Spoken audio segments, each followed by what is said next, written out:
달키자TV에 오신 전국의 학부모 여러분 안녕하십니까. 오늘은 2019년 7월 3일 덥고 습기차고 저는 개인적으로 아주 힘든 하루를 보내네요. 제가 비후성 비염으로 여름만 되면 아주 곤욕을 치르는데요. 아까부터 영상을 하나 제작을 해가지고 올렸다가 급하게 내리는 일이 벌어졌습니다. 날이 더우니까 제가 정신줄을 놨나봐요. 또 방학 때 꼭 한번 읽어야 될 책을 소개를 한다고 이 두 권의 책을 소개를 했었는데요. 이 책하고 이 책을 올렸었는데 영상을 올리고 나서 책 인터넷 서점에 가서 책을 검색을 해봤더니 이 두 권의 책이 다 절판이 되고 없네요. 그 중에 유일하게 판매가 되고 있는 책이 이 한 권입니다. 1등급 오히려. 이것도 분량도 많이 줄고 또 겉장도 바뀌었더라고요. 그래서 제가 정확히 말씀을 드리는데 제목은 1등급 어휘력, 출판사는 마더텅입니다. 시중에는 어휘책이 상당히 여러 가지 많은데요. 그 중에서 이게 아마 제일 크고 제일 부피가 많을 겁니다. 아마 올해 들어서 이거를 700페이지가 거의 800페이지 가까이 되는 거를 많이 줄였더라고요. 왜 줄였을까요? 아마 공부를 안 해서 잘 안 팔렸는지 모르지만은 이전에 이 책은 베스트셀러였습니다. 적어도 공부하는 학생들은 누구나 한 권씩 사가지고 보는 베스트셀러였거든요. 그래서 여기 제목 자체가 지금도 1등급 어휘력 이렇게 되어 있는데 1등급 어휘력, 괜히 1등급 어휘력이 아니라 이 책에 나오는 모든 어휘는 내신이든 수능이든 수능 지문이든 내신 지문이든 그래서 빈출하는 어휘들, 그리고 여기서 나오는 어휘에 대한 정확한 해석이 없이는 지문을 읽어도 정확한 뜻을 알기 어려우니까 정답을 이렇게 도출을 해내기가 어려울 거예요. 그래서 국어는 다른 교과서, 참고서 많이 있지만 그거 하기도 바쁜데 어휘책까지 보느냐 이렇게 말씀을 하실지 모르겠지만은 부모님들께서는 이번 여름방학 때 이 책을 꼭 사서 겉장은 바뀌었어도 온라인 서점에 가면은 마더텅이라고 나올 거예요. 그 책을 사셔서 이렇게 보시면은 책이 상당히 잘 돼 있고 내용도 우리 부모님들이 봐도 전혀 아깝지 않다. 전혀 쉽다는 게 아니라 돈이 아깝지 않다 이런 뜻입니다. 그래서 사셔서 부모님도 보시고 아이들에게도 이렇게 권해서 방학 동안에 읽혀 주시되 지금 고3은 좀 그렇고요. 중학생부터 고등학교 1, 2학년들까지는 이 책을 다 보고 나면은 국어 만점 맞는데 걸림돌은 다 제거했다 이렇게 보시면 됩니다. 그래서 어휘는 늘 얘기를 하지만은 굉장히 중요하다 그랬죠, 국어에서. 그래서 이런 문법 공부할 때 문법 하느라고 이렇게 이런 걸 그냥 신경도 못 쓸 거고요. 비문학 독해가 안 된다 그러면 비문학 독해하느라고 정신이 없어서 이 책에 대해서는 관심도 없겠지만은 어휘라는 거는 미리 좀 해두고 자주 볼 때 문장 속에서 의도하는 대로 읽어낼 수 있거든요. 그래서 급히 했다고 해서 금방 달라지는 건 아닙니다. 어느 시점에 가면은 상당한 실력으로 이렇게 올라가게 돼 있거든요. 그래서 늦기 전에 이걸 꼭 해 주십사 하는 부탁을 좀 드리고 싶네요. 그러면 고3들은 어떻게 하느냐? 사실 고3 와가지고 지금 몇 달 남지 않은 상태에서 이걸 본다는 건 좀 무리는 있지만 그래도 어휘에 자신이 있다, 그래도 혹시나 하는 학생이 있다면 한번 사서 보시면은 쭉 검토하다 보면은 한 적어도 책 분량이 한 이만큼 되다면 된다고 보면은 한 요만큼은 모르는 것이었을 거다. 지금 공부 좀 안 한 애들은 거의 뭐 국어 죄송합니다. 4등급 이하 애들은 아는 것이 거꾸로 한 요만큼 됐고 모르는 게 이만큼 될 겁니다. 그래서 이걸 해놓으면 표시는 안 나지만은 매번 시험 볼 때 정확히 어휘 문제가 나왔을 경우는 정확히 맞추고요. 그리고 문장이라든가 기타 국어 전반에 걸쳐서 상당한 영향을 끼치니까 꼭 해주십사, 이런 부탁을 드리고 싶네요. 그래서 제가 잠깐 소개를 해드리고 이 절판된 책이지만 이게 한국 현대시를 찾아서 이런 책이거든요. 자, 2005년도 수능 전까지는 그 2005학년도 그때까지는 그 문이과 공통으로 아이들이 가장 어려워하는 게 현대시였어요. 지금은 뭡니까? 비문학 독해죠. 그 비문학 독해를 어려워하는 이유는 있다 그랬죠. 책을 많이 안 읽었으니까. 근데 그 전에는 그래도 다들 책을 많이 읽어와 가지고 비문학 독해 정도는 그냥 주는 문제로 했는데 현대시가 좀 난해했거든요. 그때만 해도 그 현대시가 얼마나 대단한 위력을 발휘했나 하면은 수능에 출제되는 현대시는 어떤 그 제한된 틀 안에서 이렇게 선택을 해서 나오거든요. 그래서 뭐 현재 살아있는 분의 시는 안 된다. 왜 안 됐겠어요? 출제하고 문제를 이렇게 냈는데 그분께서 난 그런 뜻으로 안 쓴 거 아니야, 이러면 곤란해지잖아요. 그래서 그런 것서부터 뭐 탈북 작가라든가 뭐 그런 제한이 있었어요. 그래서 강사들은 자기가 이제 인터넷 강의를 하면서 야, 요번에는 이 시를 꼭 봐도 이래가지고 몇 개, 한 두세 개 딱, 아니면 5개씩 선택을 해가지고 아이들한테 열심히 설명을 해주거든요. 그랬는데 그 시가 수능에 나왔다 그러면 그 강사는 일타 강사가 자연스럽게 됩니다. 아주 유명한 강사가 되죠. 그 시를 맞췄으니까 엄청난 파급 효과가 있어요. 그 정도로 아이들이 현대시를 어려워했다. 그런데 그 현대시를 어려워하는 게 무슨 고전 문학도 마찬가지지만 요즘 애들은 또 책도 안 읽은 데다가 그 시를 쓰게 된 그 정서적인 바탕을 이해를 못하는 거예요. 그 시절을 그 지금 소득 수준이 높아져서 애들이 뭐 힘들어하는 것도 없이 살아왔잖아요.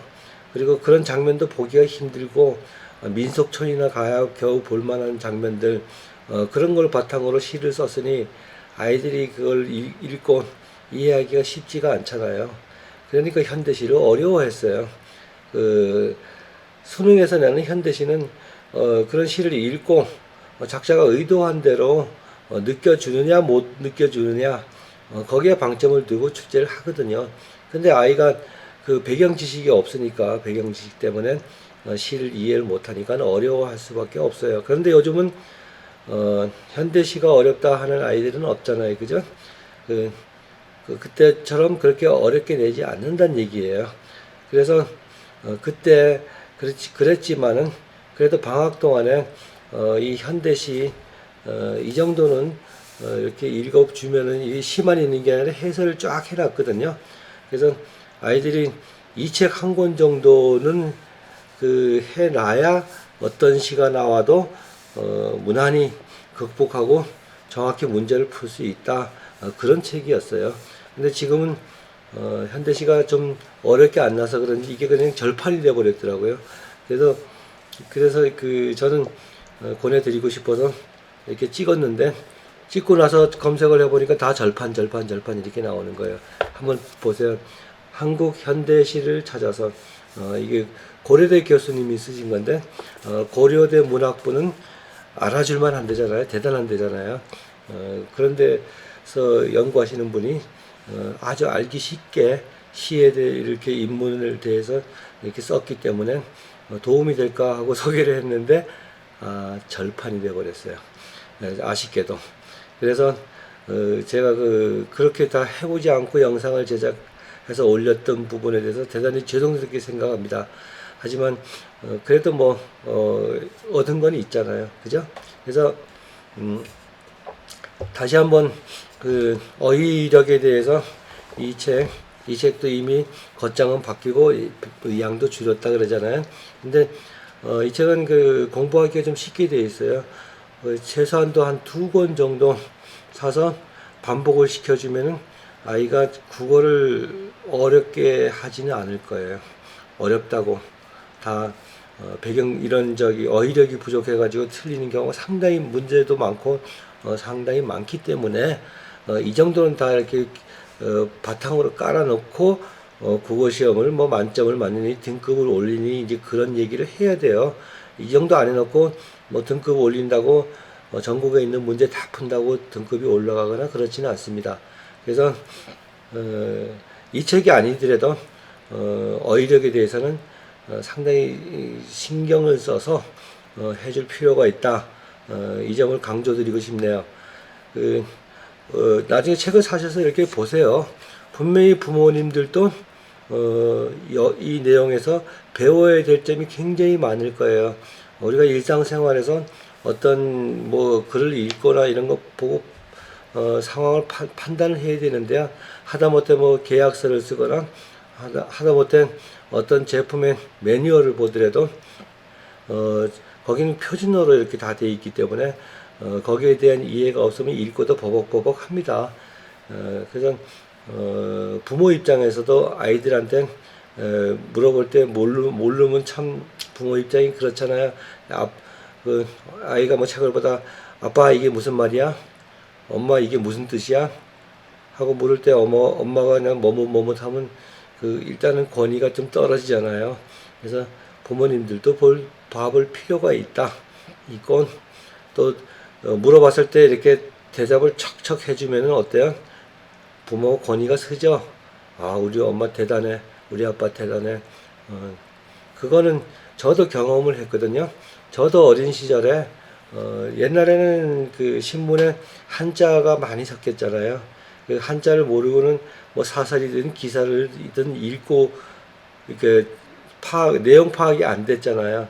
그러면 이렇게 보다가 이게 아버지 이게 무슨 뜻이에요? 그러면 그건 이렇구나 하면 사실 아버지가 되게 위대해 보였어요.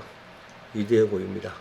그래서 부모님들도 최소한도 아이와 함께 이 정도의 어휘력을 갖추는 게 상당히 앞으로 생활에도 도움이 되고 아이를 공부 감독을 하거나 코칭을 할 때도 도움이 된다.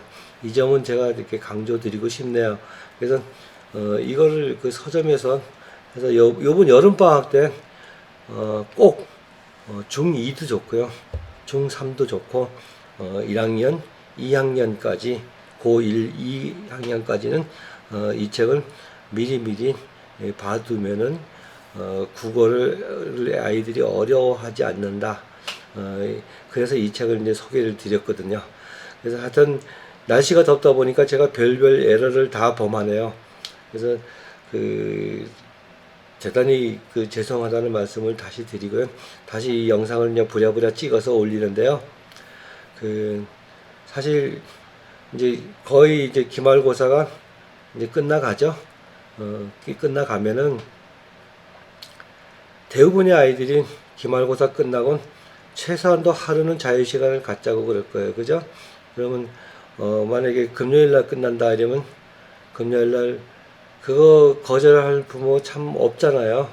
오히려 어떤 부모님들은 장례에서 놀러 와라 그런 분도 계시겠지만은 입시생을 앞둔 부모는 참 그런 말 하기가 어렵습니다. 그래서 그렇지만은 아이들은 분명히 놀라고 그럴 거예요. 시험 끝나고 많아야 당일 하루로 그쳐달라는 걸 제가 당부드리고 싶거든요. 그래서 뭐 금요일날 끝났는데 하루 놀게 보면 다음 토요일날, 일요일날 연짝으로 3일이 날아가거든요. 그리고 또 월요일부터 공부를 하자 시키려고 보니까 아직 방학 때까지는 진짜 아까운 시간을 그냥 보냅니다. 학교 가도 그 기말고사까지 끝났는데 그 좀 그렇잖아요. 제가 얘기하기 좀 그렇고요. 그러면 방학 때까지 또 그냥 날아갑니다. 공부를 좀 자기 자식을 공부를 시켜서 뭔가 좀 괜찮은 대학 아니면 인류대 아니면 어떤 목표가 있어서 최고의 대학을 보내려고 생각하시는 부모님들한테는 진짜 하루 반나절만 줘도 하느님 아버지시여 고맙습니다 이렇게 해서 공부시키거든요. 하루에 반나절이라도. 그런데 지금 기말고사 끝났다고 거의 한 열흘 이상 방학 전까지 뭐 계획 세운다 그래가지고 날리면은 그 사실 그 입시생 사실 뭐 중학생 중3들 지금 입시생이죠. 그런 부모 아이한테는 거의 치명타적인 그 시간을 낭비하거든요. 그 상위권에 가 있는 중학생 그리고 상위권에 가 있는 고등학생 마찬가지로 그런 애들은 거의 그냥 시험 끝나면 그날로 다시 또 공부해요. 시간이 아깝다는 걸 아니까. 자, 그럼 공부를 좀 덜 했던 애들이 따라가려면은 최소한도 그네들만큼의 시간을 공부를 해야 되잖아요. 결국 시간하고 싸움인데요. 그래서 시험 끝났다고 아이한테 그 어떤 시간적인 그 여유를 주든가 또 좀 느슨해지는 기회를 주든가 이런 거는 상당히 치명타니까요. 최소한도 하루 정도 금요일날 끝났다면 금요일날 저녁 때 한 10시까지만 놀고 그리고 잠을 충분히 재워서 다음날부터 정상적으로 또 낮에 열심히 공부하고 밤에 자는 형태로 바꿔줘야 되거든요. 그래서 저희 잘퀴즈 TV에 오신 그 부모님들은 꼭 제 말대로 해 주실 것을 당부드립니다.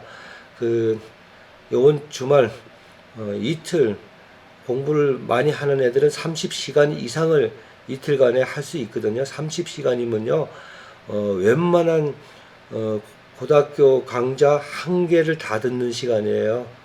이틀에 자는 시간 먹는 시간 빼놓고 30시간이면 한 권의 탐구가 끝나는 시간이라고요. 그만큼 아까운 시간이에요. 지금 초상위권에서 최소한도 뭐 요즘 의대 하는데 의대 가겠다는 애들은 그렇게 하거든요. 걔네들한테 뒤처지지 않으려면 우리 아이들도 강력하게 시켜줄 필요가 있다. 그래서 이번 시험 끝났다고 그냥 풀어주지 말고 계속 공부를 좀 시켜주십사. 이런 부탁을 드리고 싶네요. 그래서 꼭 좀 그렇게 해 주셔서 아이가 앞으로 공부해 나가는데 점점 밝게 해줘야죠. 늘 해왔던 식으로 하면서 대학은 좋은 데 가고 싶다? 그거는 말이 안 되잖아요. 그죠? 그러니까 요번 최소한도 이번 이제 기말고사 끝나는 시점부터는 이제는 좀 바꿔야 된다. 바꿔주시고 그리고 틀을 잡아 주셔야 된다. 근데 처음에는 힘들겠지만은 그래도 부모니까 해야죠. 나중에 모든 게 다 이렇게 후회와 가슴앓이로 돌아오거든요. 그때는 가슴이 속이 새카맣게 타도 해결할 방법이 없어요. 그저 바라만 보고 있을 뿐이고요. 대책이 없으니까 그 아이의 요구를 들어주면서 나도 편하고 이렇게는 하지 말아 주십사. 물론 아이 요구 들어주면 편하잖아요. 아이는 아이대로 자기 일하고 나는 내 일하고 편하지만은 편한 만큼 거의 다 나중에 고통으로 돌아오더라. 이 점을 꼭 당부드리고 싶네요. 자, 점점 더워지는 여름입니다. 자, 아이들 기말고사 준비시키느라고 그 부모님들 고생하셨는데요. 또 엄마나 부모의 그 위력은 대단합니다. 다 참잖아요. 부모니까. 아이는 못 참아도 부모는 참잖아요. 그러니까 참읍시다. 참고 한번 여러분 여름방학 때 완전히 탈바꿈을 또 시켜서 새로운 공부하는 인간형으로 만들어 주실 것을 당부드립니다. 대단히 감사합니다.